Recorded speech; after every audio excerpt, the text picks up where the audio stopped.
अरे कमी वापर पण अस्सल वापर. MDH काश्मीरी लाल मिरची पावडर.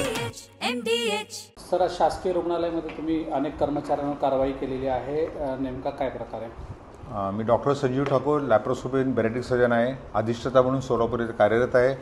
बऱ्याच माझ्याकडे तक्रारी बऱ्याच दिवसापासून येत होत्या की सर्वप्रथम म्हणजे लोकांना प्रिस्क्रिप्शन बाहेर देतात ते पूर्णतः थांबवलेले.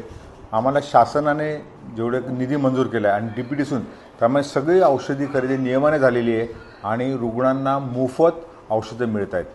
दुसरं, सिनियर डॉक्टर बघत नाहीत. त्यामुळे मी बरेचसे केस पेपर चेक केले. ज्या ठिकाणी त्यांच्या नोट्स त्यांनी बघितल्या होत्या त्यांना कंपल्सरी केलं, त्यांना विनावेतन केलेलं आहे. नर्सेस लोकांनी नर्सिंग केअर चांगली केली नव्हती. त्याफार आयोगण बघतात, त्यांना समज दिलेली आहे. बेडशीट बदलायला लावलेले आहे. नंतर रुग्णांना हॉस्पिटलचे कपडे द्यायला लावलेले आहे.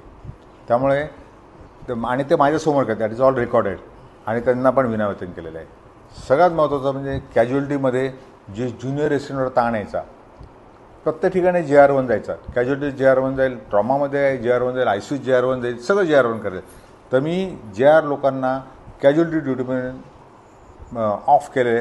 तिथे फक्त सिनियर डॉक्टर राहतील, म्हणजे MD MS क्वालिफाईड आहे. म्हणजे रुग्णांना गोल्डन पिरियडमध्ये वेळेवर क्वालिफाईड चांगल्या लोकांना, तज्ज्ञ लोकांना ट्रीटमेंट मिळेल. म्हणजे नक्कीच तो जीव वाचेल. कारण पहिल्या 2 तासामध्ये ट्रीटमेंट मिळाली पाहिजे आणि त्याला क्वालिफाईड लोक म्हणजे सर्जरी, मेडिसिन, ऑर्थो आणि ॲनेस्थेटिस्ट, पोस्ट एमडी लोक तिथे काम करतील.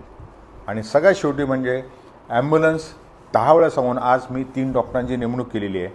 त्यांना सांगितलं की तुमचं काम आहे की कॅज्युअलिटीमधून वॉर्डात जायला तो ॲम्ब्युलन्समध्येच जाईल, त्याला बाय रोड शिफ्ट करणार नाही. आणि नाही तर या सगळ्यांवर कार्य आज मी साधारणतः 21 लोकांवर कारवाई केलेली आहे. 21 लोकांना मी विनावेतन केलेलं आहे. असं जर मला वारंवार, आणि रोज मी 9ला राहून घेतो, रोज सकाळी 9ला राहून घेते. 7 दिवस साप्ताहिक प्रोग्राम केला आहे की 7 दिवसात बहु किती इम्प्रूव्हमेंट होते.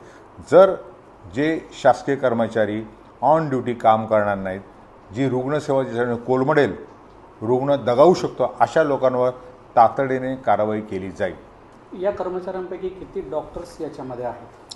साधारणतः 11 ते 12 डॉक्टर्स आहेत, 7 ते 8 नर्सेस आहे आणि 3 वर्ग 4 कर्मचारी आहेत.